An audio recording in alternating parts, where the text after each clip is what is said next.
El último tipo de colección así estrictamente hablando que vamos a ver son los diccionarios. Aquí en la tercera lección. Los diccionarios son, junto a las listas, las colecciones más utilizadas en Python. Se basan en una estructura mapeada, del inglés mapping, donde cada elemento de la colección se encuentra identificado con una clave única. Por tanto, no pueden haber dos claves iguales en el mismo diccionario. En otros lenguajes se podrían considerar arreglos asociativos. Para crear un diccionario, entonces, debemos indicar siempre una clave, generalmente una cadena de caracteres y un valor para cada elemento. Para crear un diccionario vacío, por ejemplo, podemos crear un diccionario vacío con unas llaves. Si confirmamos y mostramos vacío, pues nos salen unas llaves. Y si escribimos la palabra type, que nos indica el tipo que tiene una variable, un objeto, pues nos dice que es un diccionario. Un buen ejemplo para ver la utilidad de un diccionario es precisamente crear un diccionario de traducciones. Por ejemplo, un diccionario de traducciones de colores. Vamos a crear varios colores con su traducción en inglés. Por ejemplo, el color amarillo, y a continuación vamos a poner dos puntos. De esta forma vamos a identificar una clave, que es la palabra amarillo, y ahora un valor. Después de los dos puntos, y el valor sería, por ejemplo, yellow, que es la traducción en inglés. Una coma, y vamos a añadir otro elemento al diccionario. Por ejemplo, una palabra clave que sea azul, y el valor que tendrá, que será la traducción, por ejemplo, blue, azul. Y otro más, por ejemplo, palabra clave verde, dos puntos, y vamos a agregarle el valor green. Aquí ya tenemos un diccionario de colores. Si lo mostramos, como veis, se nos muestra tal cual. Tenemos que tener en cuenta que los diccionarios también son colecciones desordenadas, por tanto no os fiéis del orden que habéis creado el diccionario, porque probablemente si intentáis recorrerlo más adelante, en esta ocasión da la casualidad que se muestra igual, pero podría ser que se vieran reflejados de otra forma a la hora de mostrarlos. Entonces tenemos aquí nuestro diccionario y ahora nos interesa saber cómo, por ejemplo, se dice amarillo en inglés.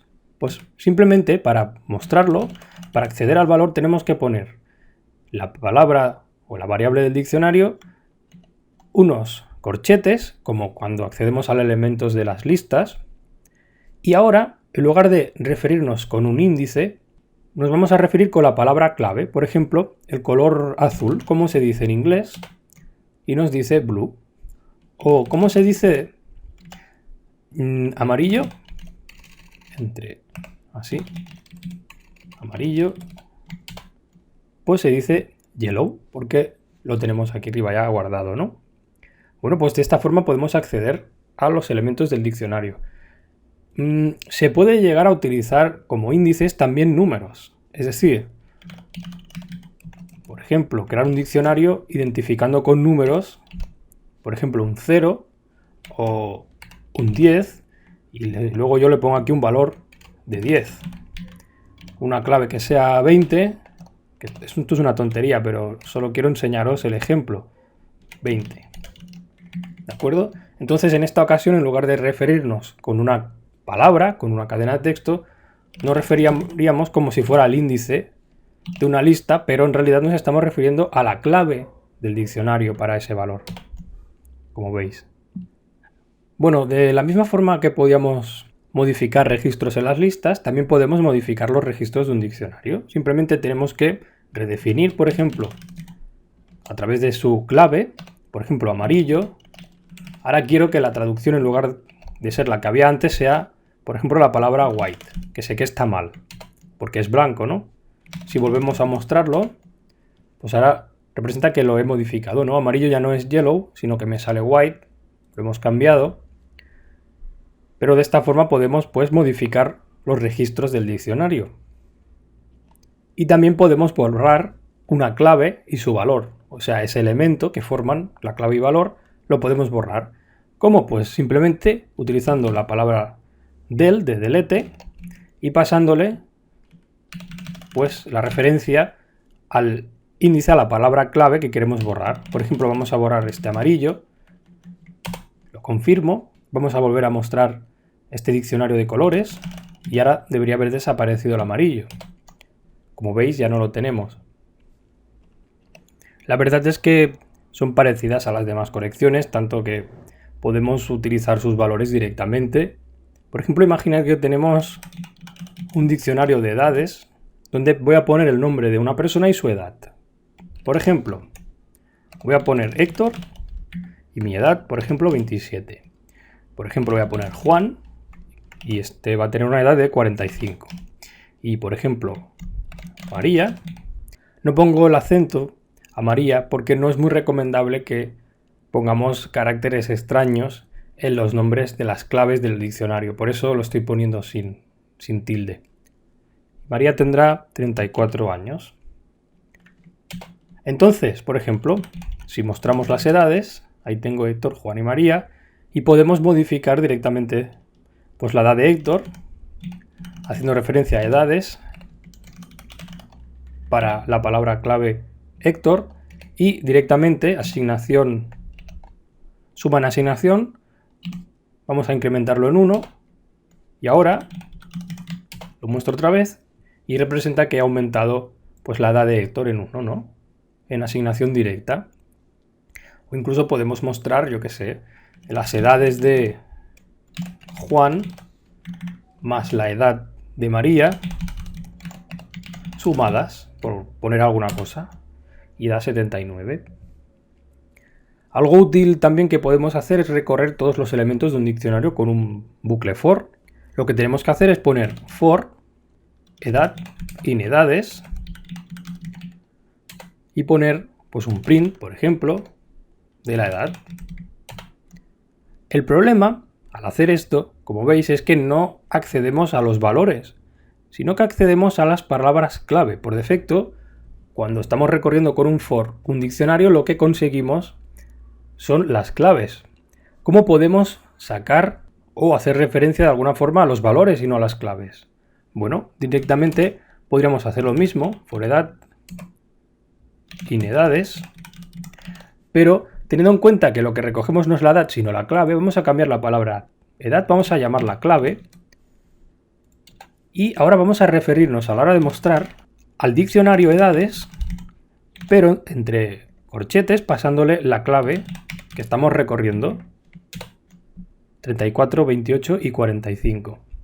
Como veis, como os decía antes, estamos recorriéndolo y me acabo de fijar que no sale en el mismo orden a la hora de recorrerlo con un for que cuando lo estamos mostrando directamente por el intérprete, ¿de acuerdo? De ahí se ve cómo realmente son desordenadas. Nunca sabemos cómo van a mostrarse. De todas formas, si lo que queremos es llegar a mostrar tanto la clave como el valor en cada iteración del for, pues simplemente podemos hacer lo siguiente. For clave in edades, print, mostramos la clave y también podemos mostrar de edades pasándole la clave. María 34, Héctor 28 y Juan 45. Perfecto. Sin embargo, esto es como demasiado improvisado. Hay otra forma, que es la correcta de hacerlo, que es utilizando un método interno de los diccionarios llamado items. Gracias a él, que funciona de forma parecida como funciona el enumerate, podemos conseguir una clave y un valor para cada registro del diccionario. Fijaros, vamos a hacer un for y vamos a hacer un for guardando la clave y el valor in edades, pero en lugar de pasarle directamente edades vamos a pasarle edades.items de esta forma, y ahora podemos hacer referencia a la clave y al valor rápidamente simplemente poniendo clave y valor. Es como antes, pero más sencillo. Y si directamente pusiéramos una C y una V, pues todavía sería más sencillo, ¿no? Haciendo referencia a clave y valor. Como ya he dicho, es parecido al enumerate de las listas, pero en lugar del índice obteniendo la clave. Para acabar, lo más interesante de los diccionarios, y que yo utilizo mucho en mis proyectos, es utilizarlos en conjunto con las listas para crear colecciones de datos avanzadas. Y esto os va a gustar porque es muy interesante.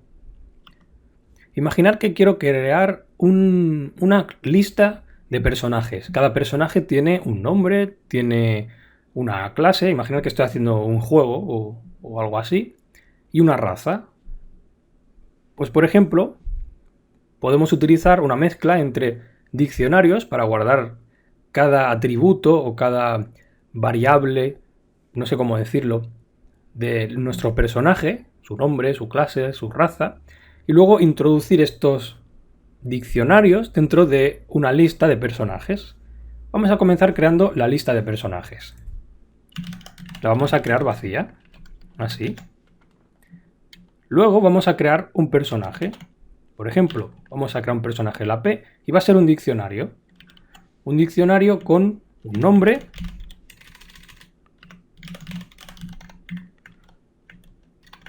y un valor. Por ejemplo, voy a llamarle Gandalf.